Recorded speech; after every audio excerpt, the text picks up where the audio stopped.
Washington, D.C., member of the House Financial Services Committee and representative of District 7 in Wisconsin, Congressman Sean Duffy. Congressman McGahn, not officially held in contempt, but we know he's being held at the very least in political contempt, and who knows, Jerry Nadler may come back another day and try and hold McGahn in contempt.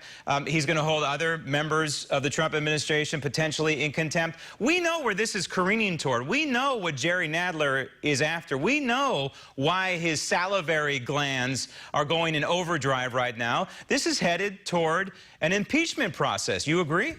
An impeachment, Graham.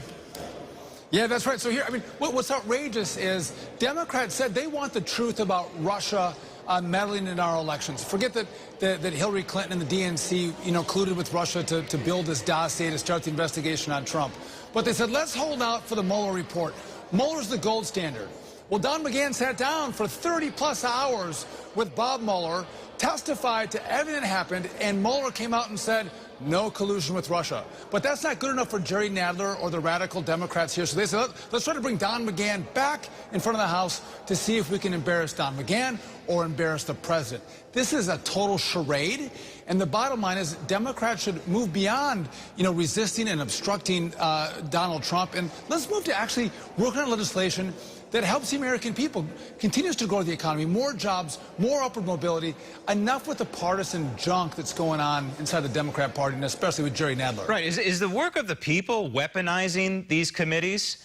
I don't think it is. I think the work of the people is to do legislative business. Going after Donald Trump's tax returns has nothing to do with the legislative process. This is purely political, and the constitutional process, unfortunately, is being used and abused for political purposes. And then we have this report. I want to ask your opinion on this report that the Democrat caucus is chomping at the bit for impeachment, and that Nancy Pelosi is trying to tamp him down right now for whatever reason. Do you believe what we're hearing about this?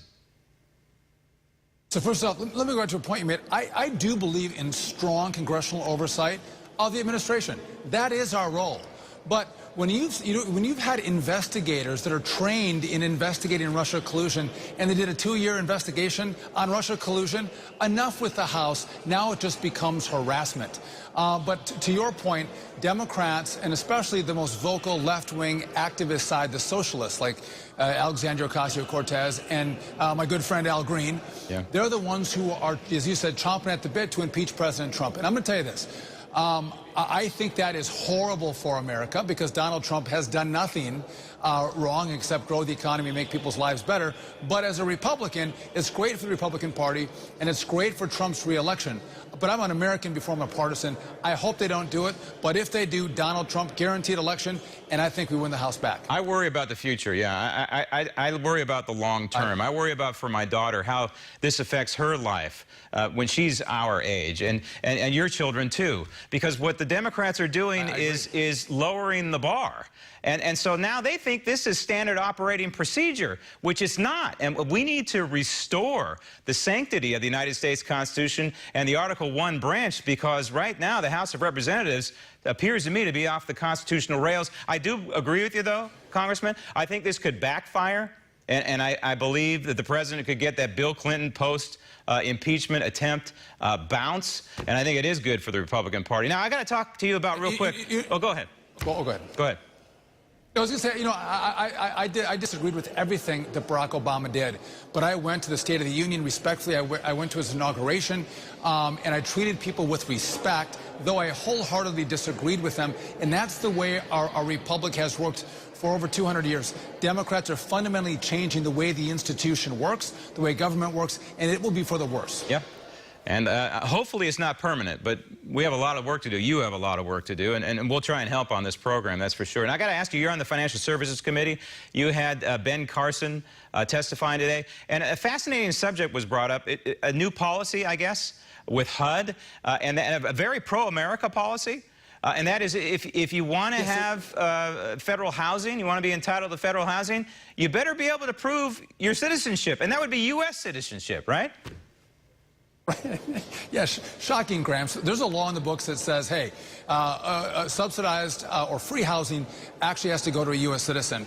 Well, the rule in place from HUD to match up with that law was not very strong. So Ben Carson came out and strengthened the HUD rule to make it consistent with the congressional passed law.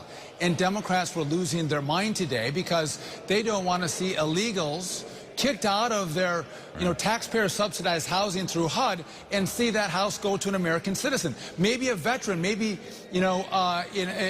someone else who's been disenfranchised in this country. They were outraged by that. And I thought it was sad, and I thought Ben Carson, and listen, he's not the fastest speaker, but a brilliant man. He's able to push back on Democrats and go, I'm looking out for Americans first, and I'm not going to pay taxpayer dollars for illegals. And by the way, Graham, if this HUD problem, this housing problem, is a symptom of a greater problem, which is you have an open border. Right. Democrats seal the border. We have families coming across 50,000 a month plus. This problem's only getting worse, so let's go to the root cause, build a wall, change the Flores rule so you don't have to release kids in 20 days and take away the incentive for families from Central America flooding into our country, and we don't know who they are. Right, but that would take Congress and the House of Representatives actually doing its job. It's Article 1, Section 8 job, and that is the domain over naturalization in this country. Is there any sign whatsoever? Right. It seems as though Nancy Pelosi last week indicated that possibly maybe they're getting some heat from constituents about the open border when she said, well, we never said there was no crisis at the border. That's a little bit of a crack in the armor, I think. Do you think that they're getting any kind of heat? Because in the end, Congressman, the only way this is going to work is if the Democrats start feeling political heat from their constituents. Any sign that's happening?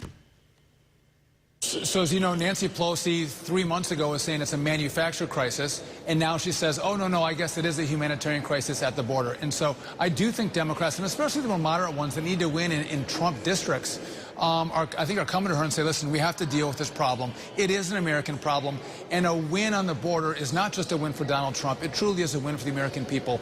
And so I do see cracks there. I hope they come to the table, and it won't just be a Republican-style bill. They have a seat. We got to figure this out in a bipartisan fashion, but you can't get any solution unless they sit down and realize that you have a problem on the border. I think they're coming there, Graham, and if they do, man, we can have a huge impact on illegal immigration and the safety and security of the American people. I hope you're right, because in the meantime, right now, it seems as though they're thumbing their nose at 65 million Americans who duly elected President Trump. Congressman Duffy, thank you. Coming up next, the National Border Patrol Council